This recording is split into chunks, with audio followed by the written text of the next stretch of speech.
இந்த காமதேனுவானது முனிவர்களுக்கு இறைவனாலே வழங்கப்படுகின்றது. இன்றைய நாள் 7ஆம் நாள் திருவிழாவானது இன்றைய நாள் எவ்வாறான சுவாசமான விடயங்கள் நடைபெற்றுள்ளன.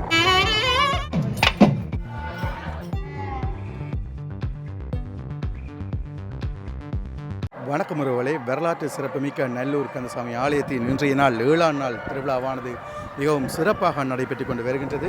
அந்த வகையில் இன்றைய வாகனமான கேராம்பஸ் வாகனத்திலும் இறுதி வாகனத்திலும் மிக அழகாக முருகப்பெருமான் வள்ளி தெய்வானையோடு வருகின்ற அந்த காட்சியானது நடைபெற்று கொண்டிருக்கின்றது. இன்றைய நாள் எவ்வாறான சுவாசமான விடயங்கள் நடைபெற்றுள்ளன, அது சம்பந்தமாக என்ன என்று பக்தர்கள் பக்திபூர்வமாக செயல்பட்டுள்ளார்கள் என்பது சம்பந்தமான சகல விடயங்களையும் வந்து தொகுத்து பார்க்க போகின்றோம். இன்றைய சேனலுக்கு வரீங்கன்னா சப்ஸ்கிரைப் பண்ணிவிட்டு வீடியோ பாருங்கள். இன்றைய நாள் 7ஆம் நாள் திருவிழாவானது நடைபெற்று கொண்டு இருக்கின்ற அந்த வேளை பக்தர்கள் எல்லோரும் அந்த முருகப்பெருமானின் வருகைக்காக வழியால் காத்த வண்ணம் இருக்கின்றார்கள். இன்னும் சற்று நேரத்தில் முருகப்பெருமானுடைய வருகையானது இடம்பெறப் போகின்றது. சரியாக 6 மணி பொழுதிலே முருகப்பெருமான் பக்தர்களுக்கு வழி வீதியில் காட்சி தருவார். எல்லா மதத்தை சேர்ந்தவர்களும் தரிசிக்க வருவார்கள். அதே போல முஸ்லீம் சகோதரர்களும் தரிசிக்க வந்திருப்பதனை வந்து நாங்கள் பார்க்கக்கூடிய இருக்குது. முஸ்லீம் சகோதரர்களும் இந்த திருவிழாவை காண்பதற்காக வந்து நிற்கின்ற அந்த காட்சி. வரலாற்று சிறப்புமிக்க நல்லூர் முருகப்பெருமான் ஆலயத்தில் 2025ஆம் ஆண்டு நடைபெறுகின்ற மகோத்சவ பெருவிழா இப்பொழுது இன்றைய தினம் 7வது நாளாக இந்த விழா வெகு சிறப்பாக நடைபெறுகின்ற காட்சிகளையும் செய்திகளையும் நீங்கள் இந்த காணொலிகள் வாயிலாக காணக்கூடியதாக இருக்கும். அந்த வகையில் இன்றைக்கு மாலை 4 மணி அளவில் அங்கே யாகத்திலே மந்திரங்கள் எல்லாம் ஜபிக்கப்பட்டு அங்கே அந்த யாக பூசை நிறைவேறி அதற்கு அப்பால் வஜந்த மண்டபத்திலே பூஜைகள் நடைபெற்று தம்பத்திலே பூஜைகள் நடைபெற்று இப்பொழுது ஆலயத்தின் உட்பிரகாரத்தில் பெருமான் தன் தேவியருடன் வந்து கொண்டிருக்கின்ற அற்புதமான வேளை அல்லவா இந்த வேளை. இந்த வேளையிலே நாங்கள் இன்றைய சிறப்புகளை நோக்கும் பொழுது இன்றைக்கு முருகப்பெருமான் அங்கே அழகிய அந்த காமதேனு என்று சொல்லப்படுகின்ற அந்த பசுவிலே வந்து கொண்டிருக்கின்றார். அதே போல இடப வாகனத்திலே தேவியர் இருவரும் வந்து கொண்டிருப்பார். அவை நீங்கள் பார்க்கக்கூடியதாக இருக்கும். அந்த வகையிலே இந்த காமதேனுவானது முனிவர்களுக்கு இறைவனாலே வழங்கப்படுகின்றது. அவர்கள் யாகம் செய்து ஹோமங்களை வளர்த்து சித்துக்களை பெற்றவர்கள். ஆகவே தாங்கள் விரும்பிய வரங்களை கேட்கும் பொழுது இறைவனாலே இத்தகைய காமதேனு போன்ற பசுக்கள் அங்கே வழங்கப்படும். இந்த காமதேனுடைய சிறப்பு என்னவென்றால் அந்த முனிவர்கள் எதை கேட்கின்றார்களோ அவற்றையெல்லாம் வழங்கிய வண்ணம் இருக்கும். எத்தனை பேர் போனாலும் எத்தனை 1000 பேர் சென்றாலும் அவர்களுக்கு வேண்டிய உணவுகளை எல்லாம் இந்த காமதேனு வழங்கக்கூடியது. பால்வளம் என்பவற்றை வழங்கக்கூடியது, நீரை வழங்கக்கூடியது. எதை கேட்டாலும் அது இல்லை என்னாது முனிவர்களுக்கு வழங்கக்கூடிய சிறப்பு இந்த காமதேனுக்கு உண்டு. ஆனால் முன்னொரு காலத்திலே இந்தியாவிலே உள்ள பலம் பொருந்திய அரசன் ஒருவன் காட்டு வழியாக சென்று கொண்டிருக்கும் பொழுது மிகுந்த பசி தாகத்தினாலே வருந்தினான். அவன் முனிவருடைய ஆசிரமத்தை அடைந்து அங்கே முனிவரிடம் மண்டியிட்டு தன்னுடைய பசி எல்லாவற்றையும் போக்கி நீரின் ஆகாரத்தை மறந்துவிட்டு அவனுக்கு ஒரு எண்ணம் வந்தது, இந்த காமதேனுவன் நான் கவர்ந்து சென்றால் என்ன என்று. அவன் முனிவரிடம் கேட்டான், இந்த காமதேனு எனக்கு தரவிட வேண்டும் என்று. அவர் மறுத்து விட்டார். அப்பொழுது அவன் கட்டளையிட்டான், இது அரசனுடைய கட்டளை, எனவே காமதேனு தந்துதான் ஆக வேண்டும் என்று. முனிவர் அதனை கொடுக்க மறுத்து விட்டார். மன்னனும் படையினரும் அந்த காமதேனுவை கட்டி இழுத்து சென்று பார்த்தார்கள். முடியவில்லை. அதை கட்டை அடைத்து கொண்டு முனிவரிடமே வந்துவிட்டது. அப்பொழுது காமதேனுவுக்கு சார்பாக சில படைகளும் வந்தன. தேவர்லோகத்திலிருந்து மன்னனுடைய படைகளும் பொருதின. இறுதியில் மன்னன் தோற்று ஓடிவிட்டான். அவன் தன்னுடைய தவறை உணர்ந்து அங்கே முனிவரிடம் மண்டியிட்டு தன்னுடைய பாவங்களை போக்கி தனக்கு அருள் தர வேண்டும் என வேண்டினான். அந்த வகையிலே அத்தகைய சிறப்பு வாய்ந்த காமதேனுவை நாங்கள் காராம்பசு என்று சொல்வோம். அது பாலை மட்டுமில்லை, வேண்டிய பொருட்கள் எல்லாவற்றையும் வழங்குகின்ற சிறப்பு அந்த காமதேனுவுக்கு தான் உண்டு. இத்தகைய பசுக்களை இப்பொழுது நாங்கள் காண முடியாது. இவைகளை எல்லாம் நாங்கள் புராணங்கள் வாயிலாக அறிகின்றோம், இதிகாச கதைகள் மூலம் அறிகின்றோம். ஆகவே இப்பொழுது நல்லூர் அவருடைய அந்த காண்டாமணி ஒலிக்கின்றது. இந்த காண்டாமணியின் சிறப்பு என்னவென்றால் நல்லூர் ஆலயத்திலே நடைபெறுகின்ற ஒவ்வொரு நேரகால பூஜைகளுக்கும் ஒவ்வொரு மணி அடித்து கொள்ளும். ஆகவே காலையில் ஒரு மணி அடித்தால் அது இன்ன பூசைக்குத்தான் அது அடிக்கின்றது. அதே போல் மாலையில் ஒரு மணி அடிக்கும். இவைகள் எல்லாம் நல்லூருக்கே உரிய சிறப்பாகும். அந்த வகையிலே நல்லூர் முருகப்பெருமான் ஆலயத்திலே இன்றைக்கு அங்கே 6 காண்டாமணிகளும் 6 கால பூசைகளிலேயும் ஒலித்து கொண்டிருக்கின்ற சிறப்பு நல்லூருக்குத்தான் உண்டு. அங்கே 7வது மணி அந்த ரத உற்சவத்திலே ஆலயத்தின் உள்வீதி பிரகாரம் இழுத்து வர முடியும். அது மிக பிரமாண்டமான மணி. ஆகவே அதனை மேலே இன்னும் ஏற்றவில்லை. அதனை ஆலயத்தின் உள்வீதி வெளிவீதியிலே அவர்கள் இழுத்து வருகின்றார்கள். இதுவும் நல்லூர் ஆலயத்துக்குரிய ஒரு சிறப்பாகும். அந்த வகையில் இன்றைக்கு முருகப்பெருமான் தன்னுடைய தேவியருடன் வந்து அடியவர்களுக்கு அருளை வழங்கி எல்லா மக்களையும் நல்லோராகவும் நோய் நொடியின்றியும் சிறப்பாகவும் வாழ வாழ்த்தி அவர் அருள் வழங்குவார். எனவே அவருடைய வேண்டுகோளை எல்லா மக்களும் ஏற்று சீரும் சிறப்புமாக வாழ்த்தி விடைபெற்றுக் கொள்கின்றோம். நன்றி, வணக்கம். சாமியானது ஜாகத்தில் நிற்கின்ற அந்த காட்சி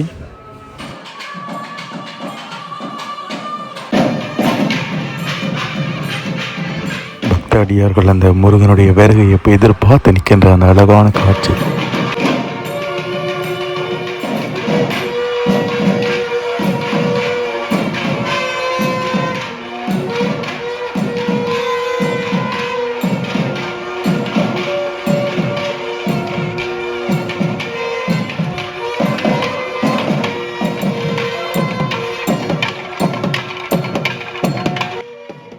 காராம்பசு வாகனத்தில் முருகப்பெருமான் வருகின்ற அந்த அழகான காட்சி கேட்டதை கொடுக்கும்.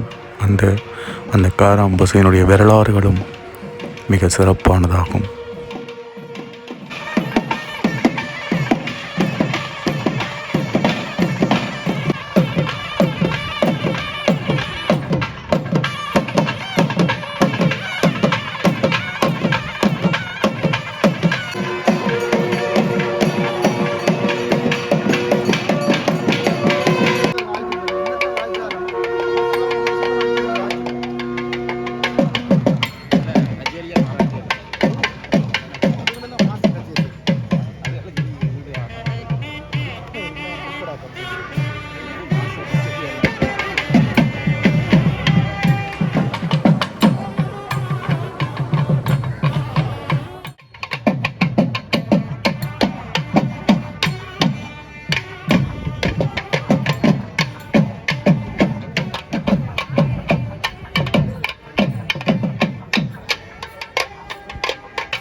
வளமையை விட சூரிய ஒளியானது கோபுரத்தின் மிக பெரும் வெளிச்சம் ஒன்றை தந்து பார்ப்பதற்கு ஒரு கண்கொள்ளா காட்சியாக உள்ளது.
வாசலை நோக்கி சாமியானது நகரவடைந்து வருகின்றது.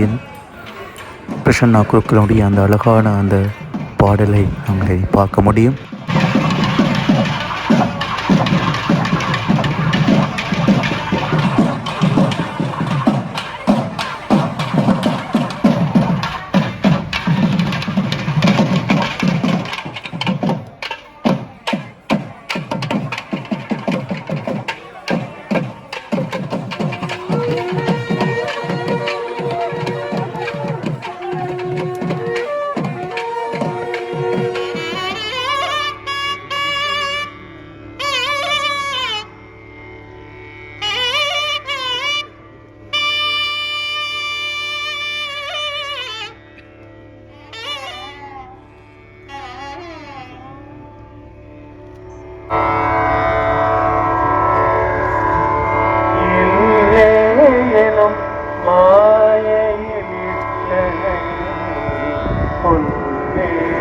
அறியாமை பொருளிலே மல்லே புரிவன் இருவாதுவிலன் சொல்லே புரியும் சுடலே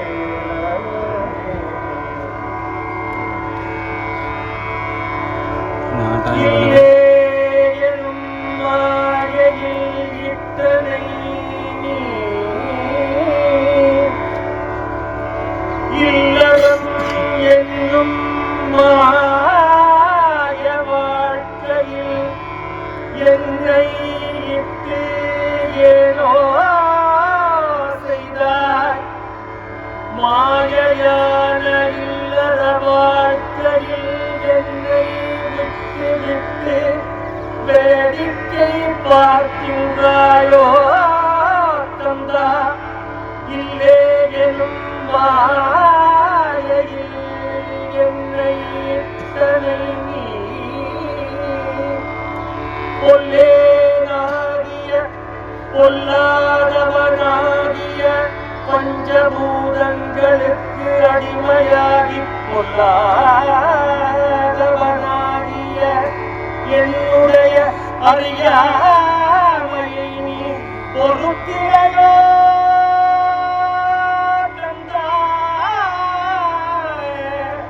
அறியாமை பொறுக்காததால் தானோ இல்லறம் என்னும் மாய வாழ்க்கையில் என்னை நீ விட்டு விட்டாய் கந்தா மல்லே புரியும் பன்னிருவாதுவில் மல்யுத்தம் புரிகின்ற உன்னுடைய பன்னிரு தோள்களில் மல்யுத்தம் புரிகின்ற உன் 12 புஜங்களிலும் என் சொல்லே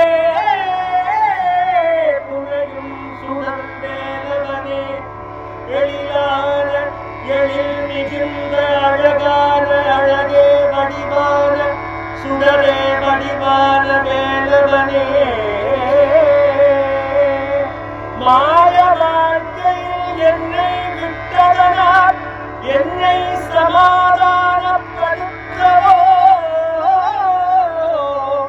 என் சொற்களாலான பாடலை உன் 12 புஜங்களிலே சுமக்கின்றாய் மாலையாக சுமக்கின்ற வடிவேலவனே சுடர்வேலவனே இல்லே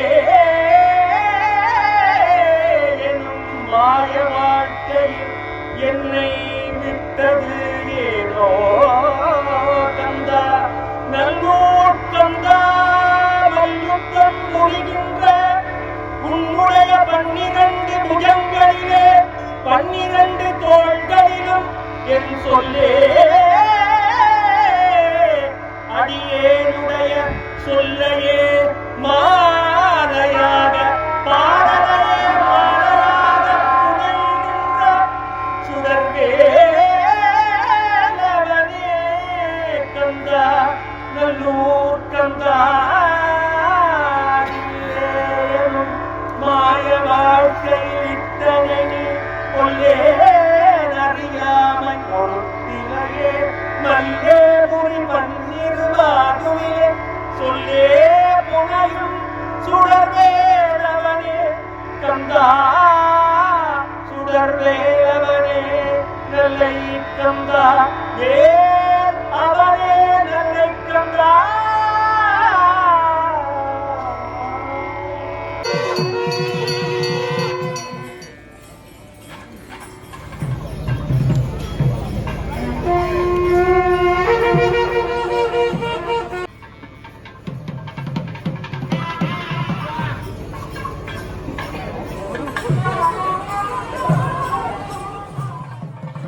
நிகழ்வுகளை செய்வதற்காக சிறுவர்கள் ஆர்வமாக பல உடைகளை நிற்பதை நாங்கள் காக்க முடிகிறது. ஏழாம் திருவிழாவானது மிகவும் சிறப்பாக நடைபெற்று கொண்டிருக்கின்ற அந்த வேளையில் காராம் பசுவும் எருதுடன் சாமியானது வருகின்ற அந்த அழகான காட்சி. இன்றைய தினம் பக்தர்கள் எல்லோரும் மிகவும் பக்தி உணர்வோடு நிற்கின்றார்கள். வழமையான திருவிழாக்களோடு ஒப்பிடும்போது இன்று சற்று கூட்டம் குறைவாகவே காணப்பட்டது. மாலை திருவிழாவில் அந்த கேராம்பசுவனுடைய அந்த அழகிய தோற்றத்தோடு வேலவன் வருகின்ற அந்த காட்சி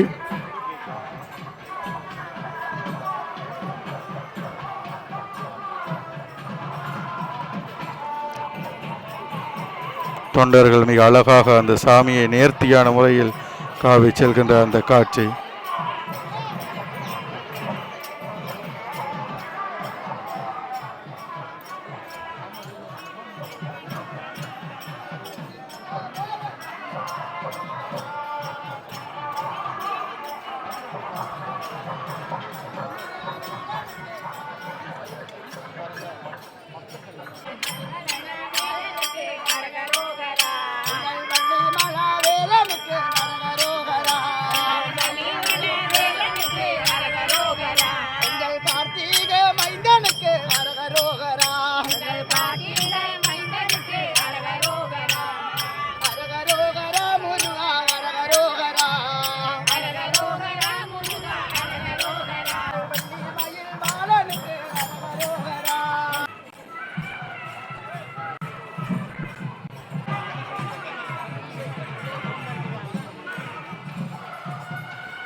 குயிரவாசல் குவரத்தை தாண்டி சுவாமியானது நகர்ந்து சென்று பின்னர் பிரசன்ன பொருட்களின் தேவாரத்தோடு வாசலை அறிகிற அந்த காட்சி கண்கொள்ளா காட்சியை நாங்கள் பார்க்கலாம்.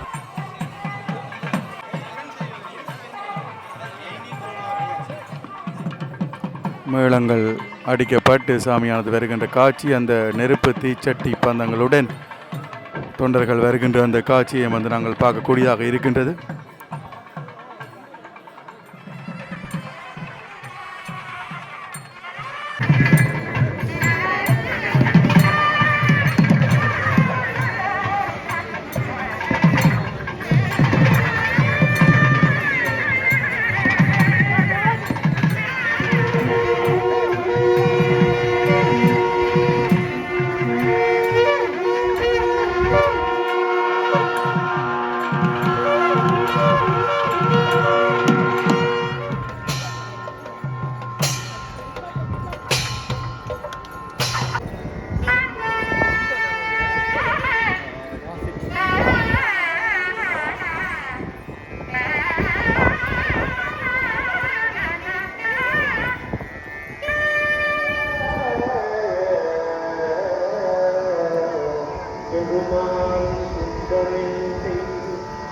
சிவபெருமான் சிந்தனை செய்து அடியோங்களுடைய ஆண்டு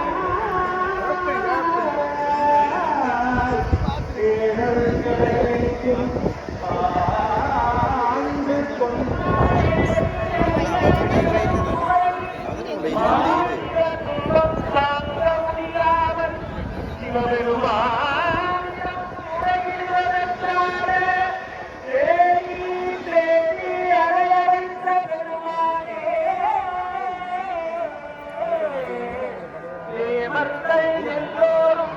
உன்னை தேடும்படியாக வைத்த பெருமானே, ஆனால் இதனை செய்தே நீ நன்றாக சிந்தனை செய்து எல்லாம் தேடும்படியாக வரை தந்தருமான் வேற உருவம் பூண்டு விரிந்த பெருமானே, ஆனால் எங்களுக்காக யோசித்து எங்களை அமர்ந்து கொள்வதற்காக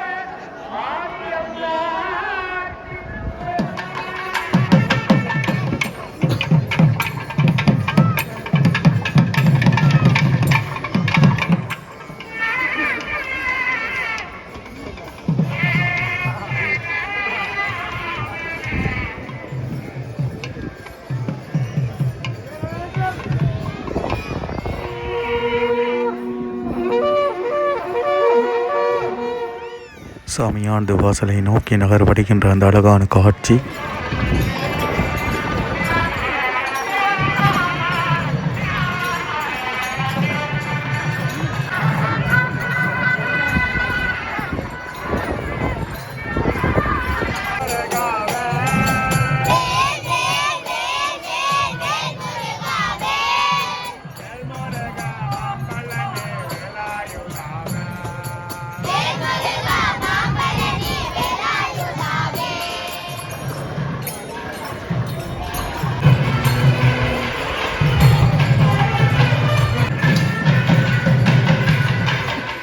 சரி, உறவுகளை வீடியோ பிடிச்சிருந்தால் லைக் பண்ணுங்கள், ஷேர் பண்ணுங்கள், சப்ஸ்கிரைப் பண்ணுங்கள்.